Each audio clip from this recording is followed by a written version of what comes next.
Hello students. तो आज का हमारा जो नया टॉपिक होगा वो होगा बायोसाइकोलॉजी से। सबसे पहले हमें साइकोलॉजी का मतलब पता होना चाहिए। What is the meaning of psychology?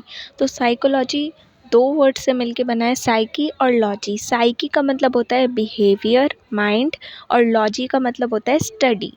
तो बिहेवियर की स्टडी को साइकोलॉजी कहते हैं और ये साइंटिफिक मेथड को फॉलो करती है, तो साइंटिफिक स्टडी ऑफ बिहेवियर को साइकोलॉजी कहते हैं। और इसमें एक और वर्ड ऐड हुआ है, बायो। बायो का मतलब होता है हमारी बायोलॉजी से, हमारी फिज़िकल जो भी चीज़ें हैं वो कैसे कनेक्टेड है हमारे बायोलॉजी, मतलब जो बायोलॉजी है वो हमारे बिहेवियर से कैसे कनेक्ट करती है। जो भी हमारे बॉडी में हार्मोनल चेंजेस होते हैं, जो भी सिग्नल्स होते हैं, उनका क्या रोल होता है हमारे बिहेवियर में। तो बायोसाइकोलॉजी का मीनिंग हो गया scientific study of biology of behaviour. तो सबसे पहले हम इसमें देखेंगे नर्वस सिस्टम के बारे में। नर्वस सिस्टम बनता किससे है? तो नर्वस सिस्टम न्यूरॉन से बनता है। न्यूरॉन्स एक तरीके के स्पेशल सेल होते हैं जो कि इंफॉर्मेशन को पास करते हैं। नर्वस सिस्टम बनता है, नेटवर्क्स होते हैं बहुत सारे स्पेशलाइज सेल के, न्यूरॉन्स के, जो कि इंफॉर्मेशन को to and fro all the body parts में हमारे पास करते हैं। नर्वस सिस्टम में क्या होता है? न्यूरॉन्स होते हैं जो हमारे इन्फॉर्मेशन को एक बॉडी पार्ट से दूसरे बॉडी पार्ट में पहुंचाते हैं। अब हम न्यूरॉन्स के बारे में देख लेते हैं कि न्यूरॉन्स क्या होती है। तो जो हमारी न्यूरॉन्स होती हैं ये उसका स्ट्रक्चर है। न्यूरॉन्स हमारी बॉडी की बेसिक सेल है इन्फॉर्मेशन को पास करने वाली। तो ये जो आपको आगे दिख रहा है, एक मिनट मैं इसमें मार्कर का यूज़ कर लेती हूँ। तो ये जो आपको सबसे आगे शो कर रहे हैं ना, ये जो रिसीविंग एंड्स हैं इन्हें हम डेंड्रियाट्स कहते हैं। क्या कहते हैं? डेंड्राइट। ये जो है सिग्नल को रिसीव करते हैं, हमारी न्यूरॉन्स के सिग्नल को, जो भी हमारे सेंसेस से सिग्नल मिलता है उन्हें रिसीव करने का काम करते हैं। इसके अंदर ये जो छोटा सा सेल दिख रहा है आपको, छोटा सा सेल, इसे हम न्यूक्लियस कहते हैं। ये लिखा है इसका नाम न्यूक्लियस। और ये जो इसके अंदर वाला पार्ट है इसमें भरा होगा साइटोप्लाज्म। और ये जो पूरी बॉडी है ये है इसकी सेल बॉडी। ठीक है, न्यूक्लियस है, डेंड्राइट हो गए, सेल बॉडी हो गई। अब ये जो है डेंड्राइट, जो हमारे 5 सेंसेस होते हैं उनसे सिग्नल्स लेंगे डेंड्राइट, और ये फिर इससे पास करेंगे। एक्सॉन कहते हैं इसे। जब सिग्नल जहाँ से पास होता है उसे हम कहते हैं एक्सॉन। एक्सॉन से जब ये सिग्नल पास होगा तो वो सिग्नल ब्रेक ना हो तो उसकी हेल्प करेंगे। ये सिग्नल ब्रेक ना हो तो इसके लिए हमारे पास एक मटेरियल होता है जिसे हम कहते हैं मेलाइन शीट। ये जो भी आप देख रहे हो ना, ये कवर कर रहा है, ये जो इस लाइन को, ये जो लाइन जा रही है इसे कवर करने का काम कर रहे हैं ना ये सेल्स, इन्हें हम मेलाइन शीट कहते हैं। ये लिखा, इसका नाम ये लिखा कि इसे हम मेलाइन शीट कहते हैं। ये सिग्नल्स को कवर कर रहा है कि कोई भी सिग्नल ब्रेक ना हो। उसके बाद ये इन्फॉर्मेशन पास होगी और बीच बीच में आपको एक गैप दिख रहा होगा छोटा छोटा, इसे कहते हैं हम नोड्स ऑफ रणवीर। ये गैप थोड़ा होता है ताकि सरफेस एरिया को थोड़ा इंक्रीज़ कर सके, इसके लिए गैप होता है। उसके बाद ये सिग्नल यहाँ से जाएगा एक्सॉन से, और फिर ये जाएगा एक्सॉन टर्मिनल। एक्सॉन यहाँ पे टर्मिनेट हो रही है ना, इसलिए इसका नाम है एक्सॉन टर्मिनल। यहाँ पे एक सिग्नल चला जाएगा। ये सिग्नल पूरी न्यूरॉन में ना केमिकल फॉर्म में ट्रांसफ़र होता है। केमिकल फॉर्म में ट्रांसफ़र होता है ये सिग्नल, ठीक है। और फिर ये केमिकल फॉर्म में ट्रांसफ़र होता है, और जब ये नर्व एंडिंग पे जाता है ना, ये हमारी नर्व की एंडिंग है जिसे एक्सॉन टर्मिनल भी कहते हैं। यहाँ पे जो ये सिग्नल है, ये केमिकल सिग्नल, ये हो जाता है, सॉरी, ये जो न्यूरॉन है इसमें नर्व इम्पल्स की फॉर्म में सिग्नल ट्रांसफ़र होता है। और फिर ये सिग्नल जो हमारी नर्व एंडिंग होती है ना, यहाँ पे एक्सॉन टर्मिनल, यहाँ पे ये जो सिग्नल है ये क्या बोलते हैं, नर्व इम्पल्स से केमिकल इम्पल्स में ट्रांसमिट हो जाता है, केमिकल फॉर्म में कन्वर्ट हो जाता है।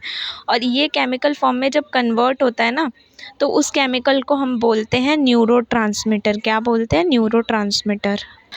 अब आप एक और स्ट्रक्चर के बारे में जानो, जो नर्व एंडिंग होती है, जब सिग्नल पहुंच जाता है वहाँ पे नर्व इम्पल्स पहुंचती है और केमिकल में जो ट्रांसफ़र होती है वो साइनेप्स में होती है। साइनेप्स जो होती है हमारी, एक ये न्यूरॉन है, यहाँ पे बीच में गैप है, ये दूसरी न्यूरॉन है, और ये नर्व एंडिंग है, एक्सॉन टर्मिनल है।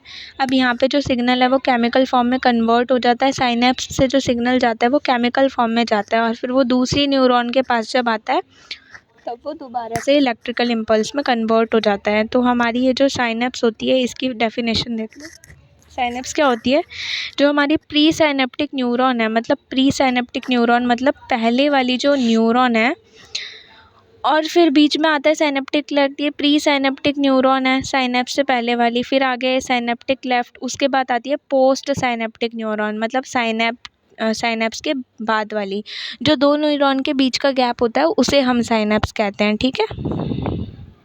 अब इस टॉपिक में एक और चीज़ के बारे में हमें जानना है जिसे कहते हैं गैलीलियल सेल्स। इनका दूसरा नाम फॉरगॉटन सेल्स है। तो एमसीक्यू में क्वेश्चन आएगा कि गैलीलियल सेल को कौन से दूसरे नाम से जाना जाता है, तो इसका नाम है फॉरगॉटन सेल।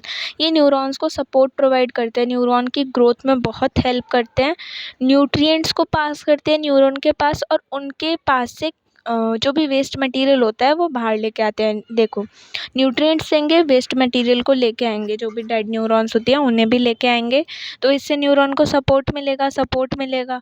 और उनकी मेलाइन शीट भी फॉर्म करते हैं, क्योंकि मेलाइन शीट क्या करती है, न्यूरॉन्स को सपोर्ट प्रोवाइड करने का काम करती है। यहाँ पे लिखा था ना कि मेलाइन शीट क्या करती है, न्यूरॉन्स को सपोर्ट प्रोवाइड करने का काम करती है, ताकि सिग्नल ब्रेक ना हो और जो सिग्नल है उसकी स्पीड भी इंक्रीज़ हो जाए। तो ये काम होता है मेलाइन शीट का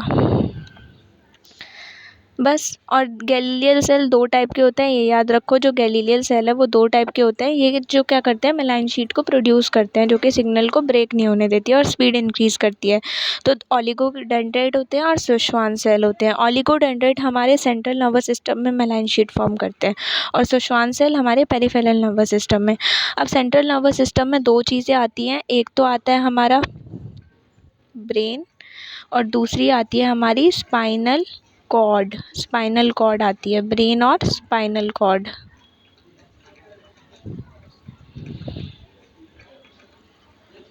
सेंट्रल नर्वस सिस्टम में, और बाकी की जितने भी न्यूरॉन्स है वो सब आ जाती हैं पेरिफेरल नर्वस सिस्टम में। तो गैलीलियल सेल दो तरीके के होते हैं, ओलिगोडेंड्राइट और सुषुवान सेल।